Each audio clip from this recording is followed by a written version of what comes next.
If you clicked on this video, you probably have some questions about medical billing, and hopefully I will answer one or two of them today for you. If not, I will try to do a little bit more of these FAQs for you. If you don't know me, my name is Tamika. I'm a certified professional biller and a certified professional practice manager. And today I'm going to be answering your questions. Now, about a month or a little bit more ago, I asked you what are your questions about medical billing, and here are a few that I got.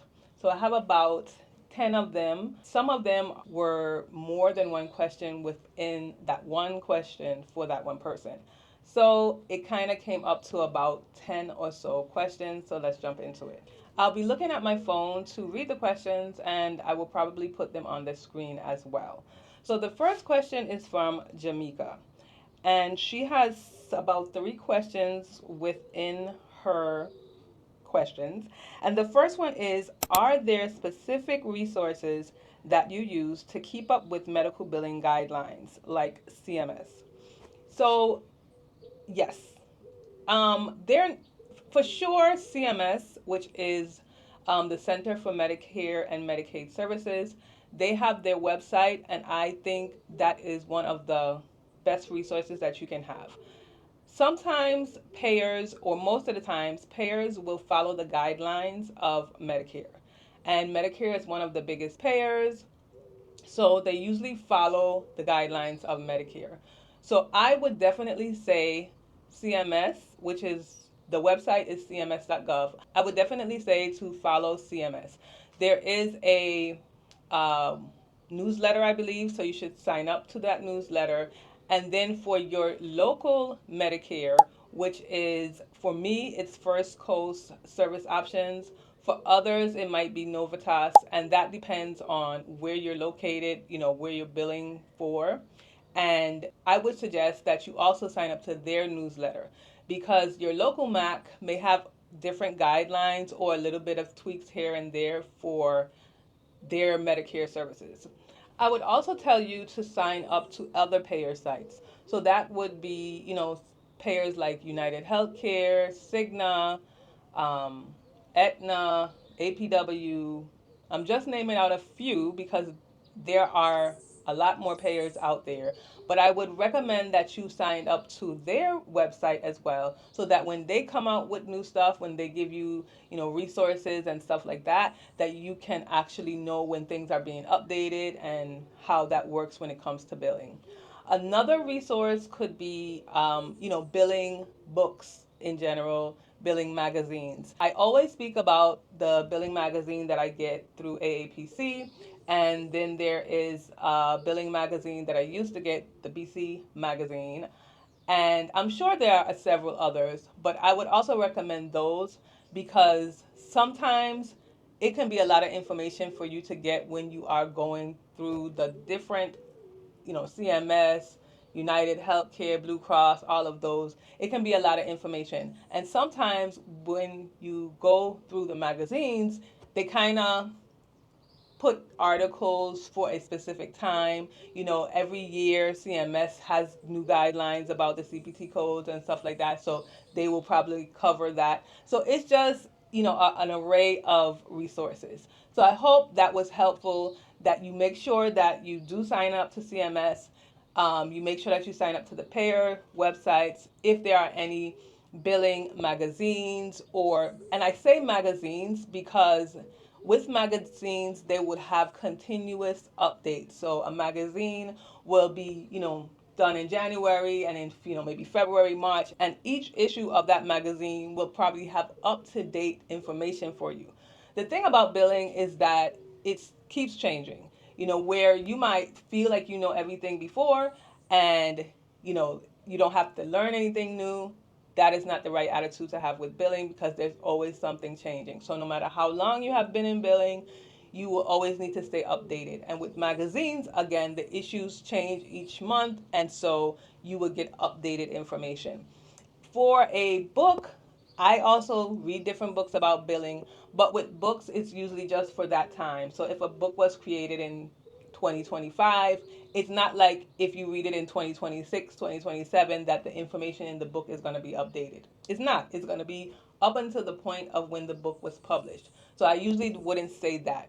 But as far as the other ones, you can do that. Just remember that you're not going to know everything. I know me saying that or hearing others say that can be hard because you kind of just want to know everything.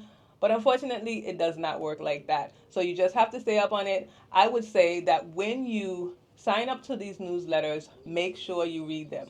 Now, that might sound a little weird. Of course, I'm going to read them, but no. I know for me, sometimes I can get overwhelmed with the amount of information that's there. And so I might see the newsletter come in and delete it. Or I might see the newsletter come in and say, oh, I'm going to read it after, and then never get to it. So what I would recommend is that you, when the newsletter comes in, and let's say you don't have time, maybe you set aside each week to read articles, to read updates that pertain to you as far as the billing specialty that you are billing for. And, that might make it easier so that you can stay up on the new information. Her next question was, do you keep the most current CPT book on hand every year? So for me, I'll be completely honest, I don't have the most current CPT book. Now, I used to start off with the physical books. I was kind of stuck in that realm of getting the physical books. And when I was working 9 to 5, we used to get updated books. Even in my job, we didn't get updated books every year. It was probably like every other year. Now I use online resources as far as the CPT book. I would purchase it through AAPC, the online version, or I would just Google it. Google is a good resource. If you're a part of AAPC, then they have resources that way, a lot of them being online resources. So it's up to you, but I also kind of feel like it depends on what you're doing. If you are a coder, then you should for sure have updated CPT books every single year because the guidelines change, the CPT codes change, they get removed, added, edited, all of those things. And you need to know that as a coder. As a biller, not that you don't need to know it, but you might not need to know it as much. And if you have a coder on board, they would already know that this CPT is outdated, or this CPT was deleted and no longer used, or this CPT's description was changed. They would probably know that.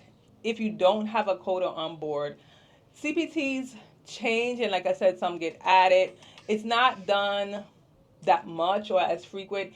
And if you're keeping up on the guidelines, you would know when certain specialties have like a big bulk of additions or changes. That is one thing that I would say as well, is to make sure that the specialty that you're billing for, like every year, again, they would add, remove, delete, do whatever they need to do when it comes to CPTs. And it is, and if I'm not mistaken, it's done at the beginning of the year. You get a new book at the beginning of the year versus the diagnosis codes, the ICD-10, you get that in October is when they get updated. Again, if I'm not mistaken, if I am, I'll put it on the screen. But as far as the CPT books, if you look at the revisions, which a lot of times, again, you can Google it, you can, if you joined a seminar, if you read a magazine, you can see what these changes are. And if they pertain to your specialty, then you can deal with them that way. It can be a lot if you're trying to deal with all the specialties that's out there, and some of us are billing for all the specialties, so you have to keep up on all. But if you're only dealing with certain specialties, then that can make it a little bit easier. Her final question was, when you complete your CEUs, does that give you enough updates about the changes in the medical billing world? And the answer to that is no. When you complete CEUs, which is continuing education units, that is basically just you saying, at that point, up until that point, this is what I have learned, this is what was going on, I completed the CEU. So whether you completed the CEU through a quiz, through attending a seminar, however you complete that CEU, it's not going to be like a one-all be-all thing. Updates are just going to be continuous. This is something that you're going to have to continuously do. It's not going to be, oh, I got this one update, and so I'm good to go forever. That's just like with decluttering. I like decluttering, so that's why I'm comparing it. But with decluttering, you don't declutter once. You have to continuously declutter, because if you declutter once and then you think that that's going to be all for the rest of your life, you're going to be back to being cluttered. So you need to, number one, have a plan, and then you need to, two, continuously declutter. So as far as with medical billing, you need to, one, have a plan for it. So your plan is to, like I said, um, sign up to newsletters, decide that you're going to read them weekly, whatever you decide to do, and then you need to continuously do that. It doesn't just happen one time and then that's it. And my next question is from, but she wanted me to do a video on plans and how do they relate to Medicare, Medicaid, commercial, marketplace, and etc. She doesn't understand them since she is not US based. So I cannot do a video on plans because there are a million plans.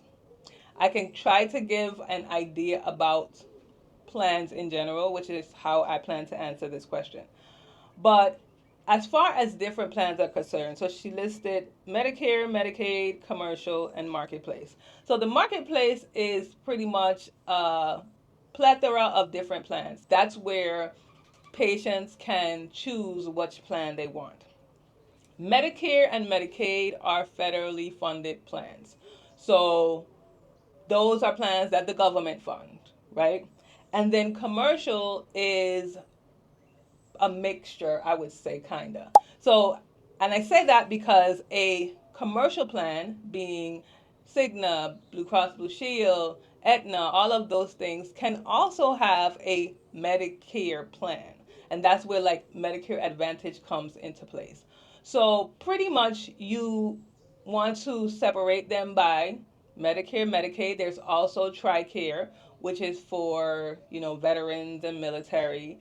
And then you have the commercial, which is usually through your employer, or if you're self employed, you might have a commercial plan that way. Again, I can't tell you each and every plan because these plans have been changing so much. From when I started in 2006, we had like a few set of plans, and I could tell you, okay, Cigna had this commercial plan, and Medicare has this, and but it has changed so much over the past 20 years that I can't tell you all the plans, but you do need to understand. I would say if a commercial payer has a Medicare plan, because then that would require you to follow Medicare's rules to a certain extent.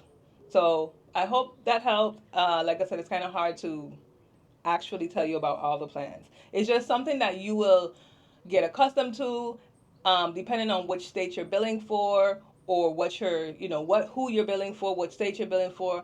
You will learn as you go how to deal with certain plans. A lot of times you get discouraged because maybe you might get a denial, you won't get paid, and you get discouraged.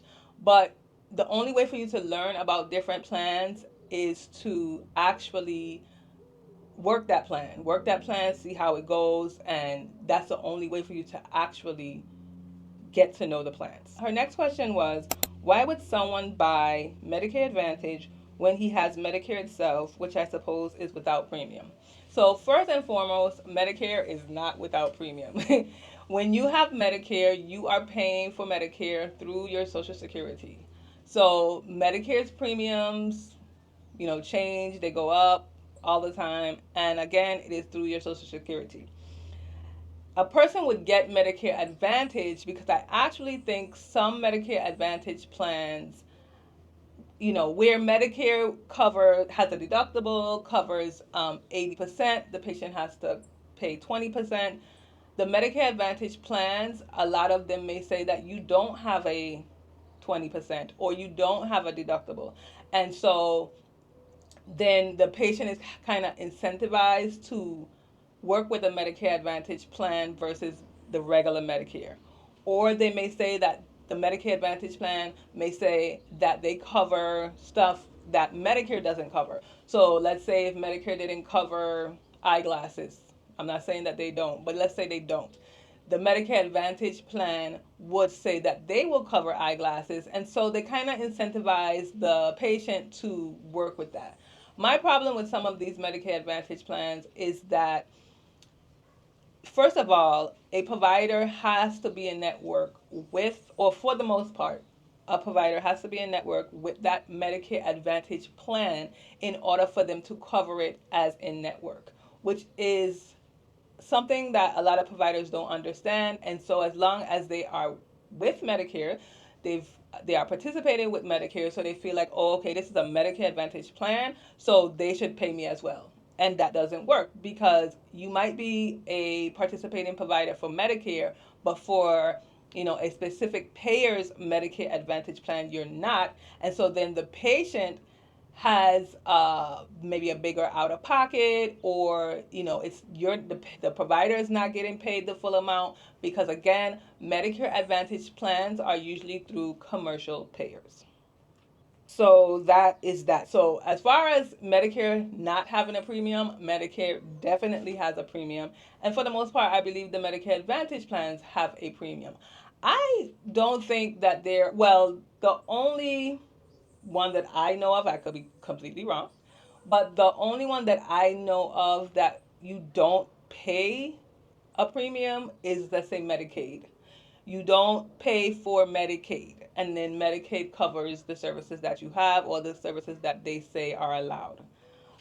As far as other payers, I'm pretty sure there's a premium, whether it's a low or high premium, there's still a premium. The next question is from Miss C. Blunt, and this is a question that says, she says she's having an issue with building confidence regarding Zoom consultations.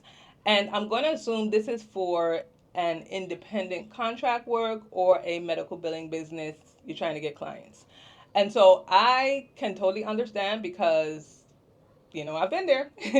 I'm not even going to say that I'm out of that, because I have built up my confidence a lot. But there are sometimes that providers it can feel intimidating, especially when you're not sure and you don't know. So my advice to you to build your confidence is to, number one, prepare yourself. So in here, she also says that she has a questionnaire for the provider to complete prior to the consultation, which is great. And so you can use that questionnaire to kind of build the questions that you want to ask them, things that's not clear, what you want to know more about them. So you can have your questions already prepared for you, so that that can kind of ease your nerves a little bit.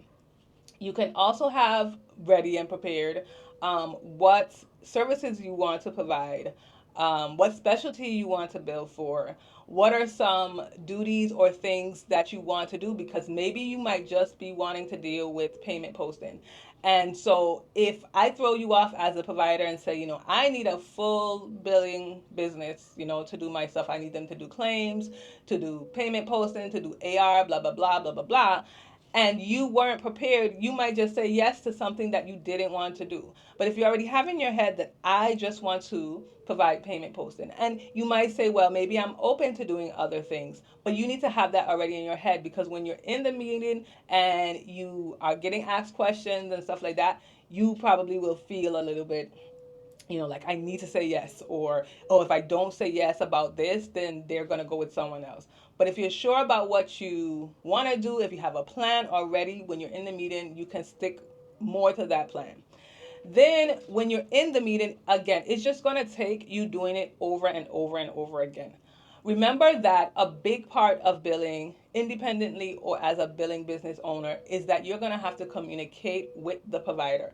That is the way. If you're not working for them, if you're not in their office and you're not, seeing them every day, you're going to have to be able to communicate with them over the phone, emails, however, so that they can keep in touch with you, right? So if you already feel uncomfortable with this provider, if you're speaking with this provider on the phone and they're making you feel like you're an idiot or they're talking down to you or whatever it is, then that would be a red flag for you to not even sign up with them. Because if they're making you feel that way already, then why do you think it's going to be different if you actually start billing for them? It's probably not. So a way to build confidence is to just continuously do it, to take note of what it is that you like and don't like, to take note of, things that maybe went wrong during that meeting, and maybe that's why you didn't get that client because you didn't know something, or whatever it is. But take notes and then just continue to do it. As you do it more and more and more, then you'll feel better, you'll be more confident, and you will probably get more providers. The next question within that question was, how would you handle the situation where the doctor or the office manager navigates away from the questionnaire and asks other questions during the consult? So most likely that is what's going to happen. You most likely will navigate from the questions that you already have prepared as well, because sometimes more things come up in your head for the most part. So you might just ask, oh, how many patients you see in a week? And they tell you 100 patients in a week. And so that question might then prompt another question that you didn't even have in your head, in mind, anything, right? So you're probably going to navigate away from questions that you've had prepared already. As far as the office manager or the doctor doing the same thing, they have their own set of questions, because this consultation is basically you both are interviewing each other. You know, they're trying to see if you're a good fit and you're trying to see if they're a good fit. So they have their own questions. Now, if there are questions that you have that you want answers to, so that's the other thing. You said you have a questionnaire, but you need to know why you're asking each of the questions that you're asking. Are you asking these questions just because someone told you to? Are you asking these questions because this is going to help you determine if you want to work with them or if you don't want to work with them? It should be the latter. It should be you're asking these questions because you want to know, is this person a good fit for me? Are you asking what specialty they are because you only bill for therapy? And if they tell you that they are a neurologist, then that question was, for a good reason. And you can say, oh, well, I don't bill for neurology, right? So you need to have a reason for why you're asking these questions. Again, they're going to have their own set of questions, and you will have your own set of questions, and you probably also will have more questions that you didn't even put down. That's usually if you're having a good consultation, if you're having a good interview of the provider, then you probably will have more questions. Her next question and her last question is, she said that she offers appeals for follow-up, peer-to-peers, pre-authorizations, and office etiquette training. Any marketing suggestions? So, yes, let's see. I am not the best marketer. Let me say that to you. I am still trying to work on my marketing skills. But one of the things that I probably would have done is when I see, when I'm talking to the providers and I see that there are certain areas that don't seem like they could, there's certain areas that seems like it could be better. So let's say you're in this consultation with this provider and they're telling you that they're having a lot of denials because of pre-authorizations. And then you ask, well, why? Because that's going to be the next question. Well, who's doing the authorizations? Is it front desk? Is it the doctors? Oh, well, they say nobody does them because they don't have a front desk person, and da da da da da. That is your opportunity to say, okay, well, this is a training that I offer, or it might even be a service that you offer. So let's just say it's a training, since that is what you were talking about. This is a training that I offer. I can train you to do pre-authorizations, and then that would help you with the denials of these claims. You see how you just fit that in? For me, I don't like to just try and sell people stuff, and especially things that they don't need, in my opinion, right? So when I tell people about stuff, when I, even out there, when I am, networking, I have a video about networking. I'll link that above too. But I have a hard time networking because, again, I don't feel like I'm a seller. I don't like to sell people stuff.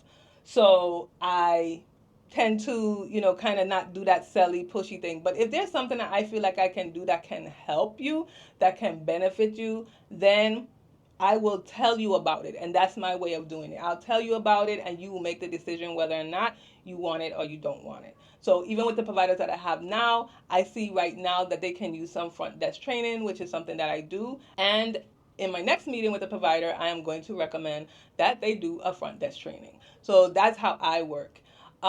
Marketing in general. So let's say you want to market locally. You can do the whole locally marketing in newspapers. You can send out pamphlets and flyers. For me, again, I feel like there is a trust, like and no factor that the providers want. And so I don't send out flyers and pamphlets.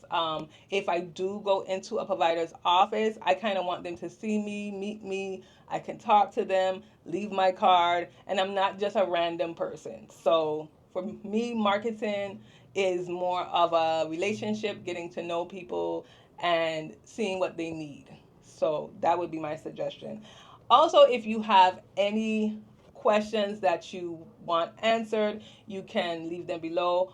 Or I have a remote one-on-one where you can ask me your questions directly. I can answer you directly, and you might have follow-up questions.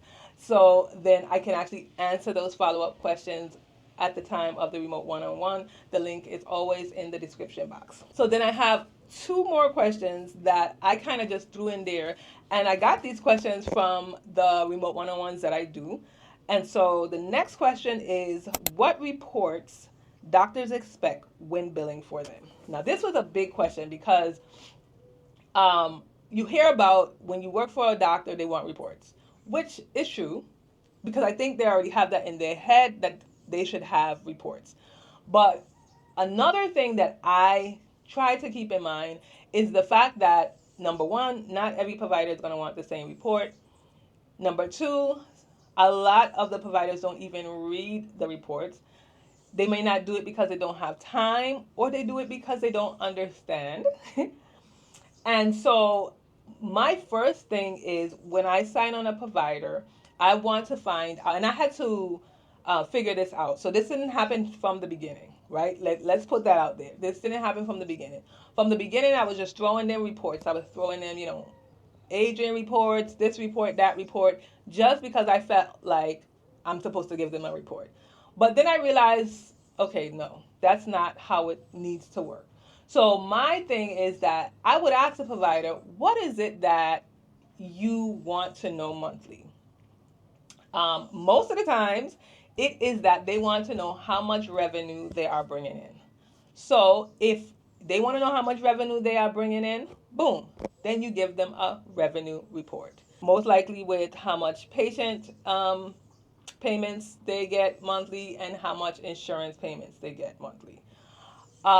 Then you would also want to, let's say they say, I also want to know which payers pay the most or which payers we collect the most for each month. So meaning, is Cigna paying us the most? Is Elon, is Medicare? Because this can kind of determine for them who maybe they want to keep and stay in network with. If they're getting $100 a month from a payer that is requiring all of these things, they may decide to opt out of that payer to no longer renew their contract and just decide that they're not going to take that. So that may be a thing.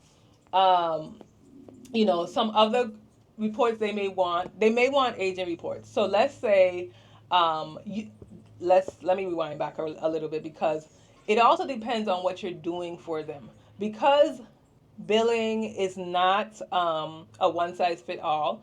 Some billers do coding and the whole billing cycle. Some billers do just agent reports. So if I'm a biller who just does agent reports, then I might not really deal with a report telling them how many appointments they have or how many claims were sent out, because I don't deal with that. I'm not the one who deals with that. And maybe if it's an office manager who does that, maybe that office manager is the one who prints that report, right? So it depends on the duties that you're doing for them. So like I was saying, let's come forward. If I give them, they might want to know, I'm a person who is dealing with just the agent for patients and for insurance, then I might definitely give them an agent report to show them the progression between, what's still outstanding from what's not outstanding at the end of each month. So they probably might go through each of them and then they might notice, well, Tamika was on the agent report for the last 3 months and the amount is still the same. Why is that? Is the insurance paying? Is the patient paying? And do all of that other extra things. Sometimes I don't I don't give all of my providers agent reports. First of all, when providers see agent reports, and I think I did a video about this too, I'll link that above, but sometimes providers get nervous and scared when they see agent reports because I guess they feel like agent reports should be zero. And an agent report will never be zero unless you filter it down to like a point of, let's say, 120 days or more or something. So for 120 days or more, let's say you don't have any claims outstanding from 120 days or more. Great, that's awesome. But in general, if your agent report is zero, then that means that the provider is most likely not seeing any patients, which is not a good thing.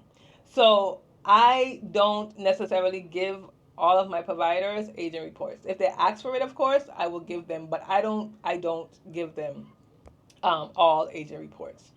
Again, you should ask the provider what they want to see. And after you find out what it is that they want to see, you can choose the correct report to go with that.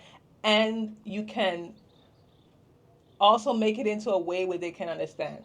If you're pulling a report from a system, because a lot of these practice management systems, their reports are not the best. And so it can get confusing because if they want to see how many payments they brought in, but the report that you can find there shows all this information, like, a whole row of information that is confusing to you, then most likely it's confusing to them. So even if you give them that report, you might want to do your separate report, maybe like an Excel worksheet or some charts or something to show them specifically what they're looking for so they don't have to dig through all of this stuff. Now, I would still give them the actual report so they can see where I got the numbers from, but I want them to also understand what it is that they really want to see. And the last question is, what's the best way to get access to each doctor's EHR or practice management system?